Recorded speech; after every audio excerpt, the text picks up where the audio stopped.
What's up everybody, Rob here with a quick update on the weapon. I know you guys have been waiting to hear news about the weapon, especially when it's shipping. Here we're also waiting on parts to arrive, waiting on frames to be finished, but we've been busy working on some finer details of the weapon while we're waiting, and I wanted to share those with you today. Another cool update we have is the M560 motor from Bafang has finally come in. This thing is 750 watts nominal, 1000 watt peak power. We've been riding it around and it is just awesome. The M600 500 watt motor is incredible, and this is just one notch above that.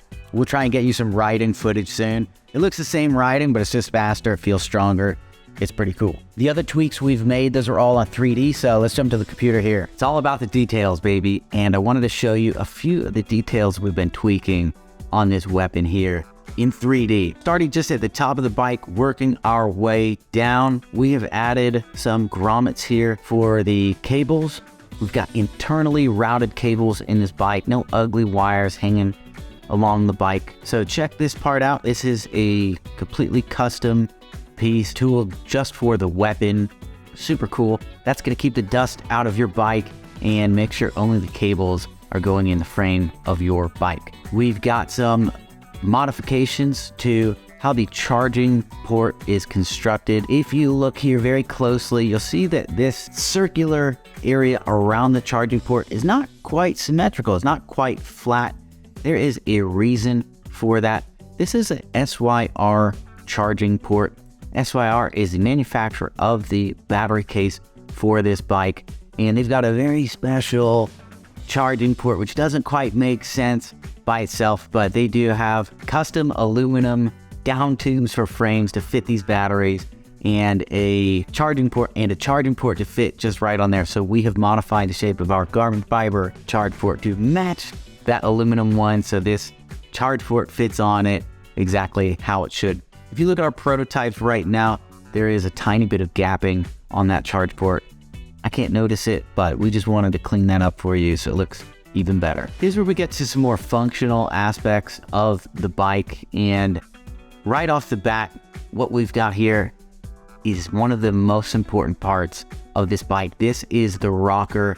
It holds the front triangle, rear triangle together in a way that allows them to move independently, and that's what absorbs the shock. When you jump off those jumps, it links directly to that rear shock. So it's such an important piece. It needs to be super strong, and it needs to be super durable because a lot of movement goes through this piece. What we have in the rocker is a lot of bearings that will withstand the force and give you really smooth movement on the rocker. We have modified the hardware here just in terms of how that's constructed. So number one, there are 3 bolts on each side of the rocker which hold the bearings to the rocker to the components of the bike that just hold it together. Initially we used aluminum bolts on the prototype, and we got some stripping on the inner hex head of the bolts, not the threads themselves, but just where you would insert the tool to service it. We did get stripping on there, so we have changed the bolts to a stainless steel for production. It's going to be much more durable, it's going to last longer, and allow you to get that bolt out without stripping it, as the aluminum has done in a couple of our prototypes. We have also modified how the bearings are laid out inside this rocker. You can skip this section, by the way, if this is boring to you. It's kind of fun, but check this out. So in the rocker here, you'll see these big wells where the bearings go. Now this is an initial rocker prototype. What we had, I can't even get the bearings out, and I'll touch on that in a second, but we had bearing on one side, and then there's a metal piece kind of stopping that bearing from going even further, and another bearing on the other side. 2 here, 2 here, 1, 1, 1, 1. So a lot of bearings. That's 8 bearings in this rocker alone. It's such a nuanced piece. When you slide the bolt in here to attach it to the seat stay on the other side, it does put tension on that front bearing, but not quite as much on the rear bearing. So what we've done in the new design, if you look here, that big well, is we've stacked the bearings on top of each other. By stacking these bearings on top of each other, it's going to put an equal amount of tension and pressure on both of those bearings against the back retaining wall and then into the seat stay behind it. Really nuanced here, but it's just going to be a little bit more of an optimization on how those bearings are put. We didn't really have any problems with the prior one, but this will be even better. You may have also noticed in this rocker, we do have these grooves, these cutouts in that back retaining wall where those bearings are. It's for you. So if anytime you want to take this bike apart, pull out the bearings and service them, it could be an absolute nightmare getting bearings out like this. It's metal on metal. Typically you need like a bearing press or a special tool to get them out. We've added these grooves, which may assist you in being able to get your own bearings out if you ever do want to replace or service them. Moving on down, a couple more tweaks. Let's take a top view look at this. So, and don't mind these cranks being on the same side. That's just in the 3D model. You don't want to ride your bike like that.